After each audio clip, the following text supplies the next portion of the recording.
Leo nataka nikuelekeze ni jinsi gani unaweza kutoa kelele kwenye audio yako au voice yako ambayo tayari umesha rekodi. Cha kufanya, utaenda kwenye browser yako. Kwa mfano mimi natumia Chrome, basi nitakuja hapa kwenye Chrome, nitasearch Adobe Podcast. Hakikisha unatazama hii video mwanzo mpaka mwisho, kwa sababu huko mwisho nitakuonesha ni jinsi gani unaweza kutumia hii AI kurekodi video zako, kutoa kelele kwenye video zako, kutoa kelele kwenye audio bila kulipia, yani unlimited. Utakuwa unatumia hii AI. Cha kwanza kabisa, ukishaenda kwenye Adobe Podcast, kama ni mara ya kwanza uta sign up. Mimi nishaingia mara moja kwa nime sign up tayari. Baada hapo nitaenda kwenye Start Enhancing.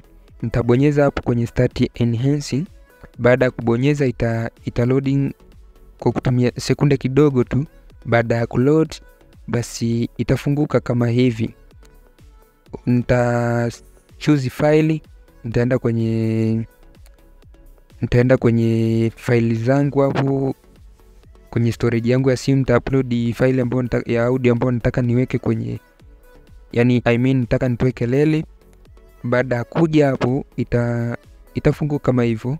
Nitaibonyeza hiyo file baada ya kuupload tayari. Basi hapo ndo nitakuwa nimeshamaliza sasa kutoa kelele kwenye audio yangu. Hivyo ndo tunavyofanya. Hakikisha una subscribe. Sasa twende nikuoneshe jinsi ya kufanya.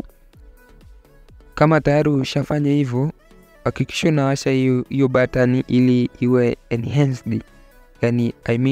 Itolewe kelele na background voice zote. Baada ya kufanya hivyo basi utabonyeza download. Utabonyeza download hapo. Ukishabonyeza tu download, utaona file yako ya audio inaanza kuingia kwenye kifaa chako. Ni simu yako au computer, laptop, whatever.